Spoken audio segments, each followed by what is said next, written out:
In a statement game, maybe for both teams, Eagles and Bears. And this one started, Teddy, with the Bears just running it right down their throats. Yeah, fellas, this was the theme of the day, too. I mean, look at that. That's a path of least resistance. I mean, the Philadelphia Eagles did not come to play versus this Bears run game. DeAndre Swift takes it in for the score here, Rex. Yeah, absolutely. Man, they just pound them. You're right, Bruce.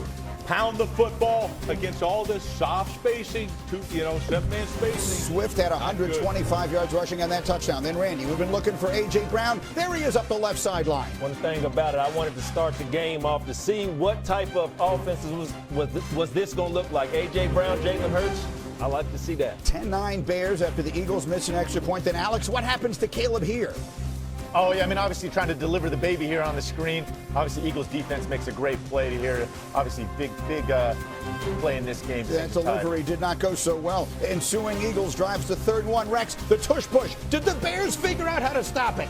No play is unstoppable. Thank you very much, Chicago Bears. Bear down, defense. Bear down. Hurts' second career fumble on the tush push, so it's still 10-9 Chicago. Then, Teddy, it was DeAndre Swift early, and then it was Kyle Monangai running it late. Somebody tell the Philadelphia Eagles defensive line to stop the run first, because, I mean, all they want to do is rush the passer in this game, and they forgot about the run play. Bears ran it like crazy, and then you got Caleb and Alex. He's got Cole Kmet behind the defense. This throw is so ridiculous. Going to your left here to drop this down. It was windy all night. This was the throw of the day. Then the decision that everyone was talking about. Hurts finds A.J. Brown, so it's a 9-point difference, and they go for the 2. What did we think of that decision? It makes absolutely zero sense. You had all the momentum at this point. Why wouldn't you keep it? I mean, you stay down 9. You lost all the energy. Everyone here hated it, and so in the end, it's the Bears who get the big win, and their locker room was lit.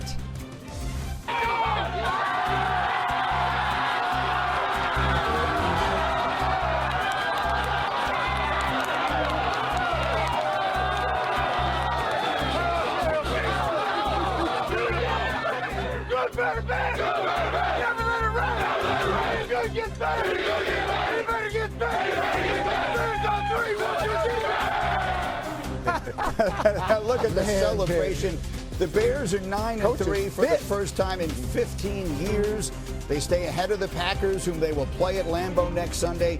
Eagles, meanwhile, they're now the 3 seed. They've lost 2 straight. They've left the door open maybe a little bit for Dallas in the division. By the way, with Ben taking off the shirt, everyone in Chicago gets free hot dogs at Wiener Circle. So everyone is a winner in all of that. Come on, Rex, we're talking really interesting stories on both sides of this game. We start with the Bears and what a difference the right coach can make. Yeah, absolutely. The right coach will not only galvanize his football team, but galvanize the fan base. All right, that's what this guy's done. He's the right deal. He's without question the man for the job. The other thing is he outcoached Philadelphia. Absolutely outcoached them from jump on both sides of the ball. This guy's the real deal. And it's funny how the same players, it's amazing. They seem to be getting better and better and better. That's this coach. He's all about accountability, and you see it with the team. And look at that locker room. Man, I mean, look at the energy that this guy, that he brings to that damn locker room, that passion. But I'm going to tell you, it ain't easy. This guy makes you accountable, and this whole team is buying in, and that's why this is a dangerous football team. I don't even know what he's saying, but Coach Johnson, I'm going to tell you what, put it on the back of the shirt, put a Bears logo on it, and send it on up here to New York. But one thing, really, back to this game, I was very impressed with how they started the game. You're talking about 2 running backs having over 100 yards. You know, we sit up on this show, we talk about the quarterbacks, we talk about the pass catchers, but we rarely give the offensive line some love. The Chicago Bears, I'm talking about from left to right, Trapillo, Dowman, Jackson, and Wright, and cannot forget the champion Thuney. One thing about him, he's been in New England, 2 championships there. He's been in Kansas City, has 2 championships there.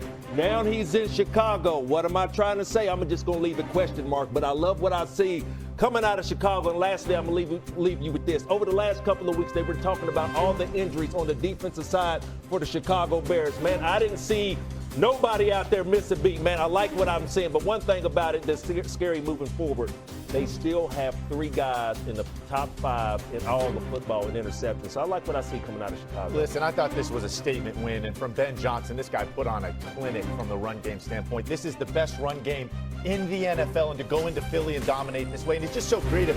You talk about putting players in good positions, Rex. Just look at some of the stuff. This is DJ Moore, right? Kind of their physical receiver. They move him into fullback, right? And again, all the creative motions. Look at the angles he creates for his players here. Again, motion the tight end across. Look at all the communication going on the back end with the safeties. Who's got who? DJ Moore coming on the backside. Look at him as he back blocks on the D end. Again, the safety also jumps out of the hole. I could drive a car through here. Yes, you and again, can. look at the angles for the O-line as they come down. It's like a wave, right? And again, a chunk run.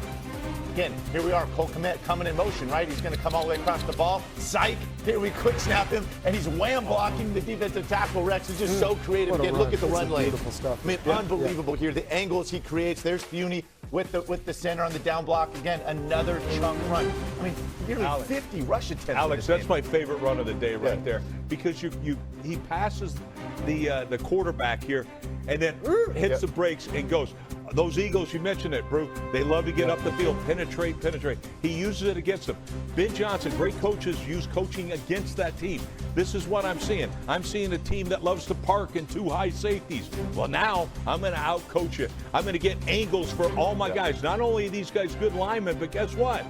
They can angle every single one. Plus, on an angle, there's no way. You can't do it. He out-schemed him. He out-coached the hell out of this football team. And guess what? He'll never tell you, but his players know it. I'll guarantee you his players know it. Yeah, I can just hear all the people in Chicago just loving watching this team. But, I mean, the coaching you're talking about, and we got to talk about the lack of coaching on the other side for the Philadelphia Eagles, because it's been nonstop. It's been nonstop talk about the offense and how it just looks uninspired, basic. When is the head coach, Rex, when does the head coach have to step in and do something to an offensive coordinator that obviously doesn't have the answers right now, and this offense is just struggling? Yeah, absolutely. That's your job. That's it. You're the head coach. All right. So when it's not working, it's on you. You're the one who gets the wins and losses. All right. And so it's on you. At some point, Nick Sirianni's got to take this play calling over. He has to. I mean, listen, over the last 4 weeks, they're averaging 15 points a game. And to your point, Teddy, they don't outcoach anybody on the offensive side of the ball. And A.J. Brown took a lot of flack a few weeks ago, right, yes, making some noise. He was the lone bright spot. He doesn't look that wrong now, right? Like, again, there's clearly something wrong there on offense. They need to make some changes. Well, look, all I know is, remember, we were in a similar situation last year when all of a sudden they said, who the hell are we? And I used to go, run, Eagles, run. I remember that song. Get back to running the dang football. Whatever it takes, run the dang football. You got to get Jalen Hurts involved or whatever, and you can scheme too. It's okay to scheme. You saw Ben Johnson out-scheme the hell out of you. Yes. You've got better players than Ben Johnson does. You'd have to you would have to motion some players to be able to do some of that I'm sorry. game, You Rex. can't do that. They don't do that in Never Philadelphia. mind. You can't Well, do y'all that. was just You're not allowed to do y'all it was in sitting up here Philadelphia. calling out the head coach and the play caller for the Philadelphia Eagles.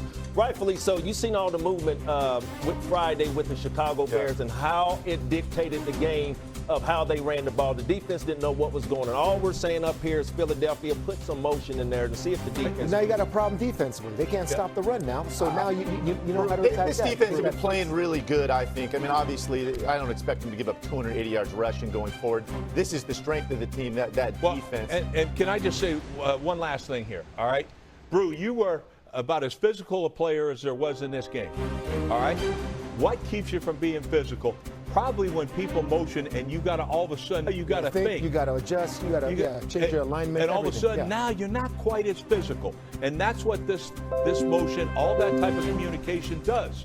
It doesn't allow you to be as physical as you want to be. Right. And I think that's why that check mark for outstanding coaching by Ben Johnson. The only thing the Eagles may have still on their side, their remaining schedule, comparatively soft. They still have the Commanders twice and the Raiders. So that's what they'll need to hold off the Cowboys, who are suddenly surging.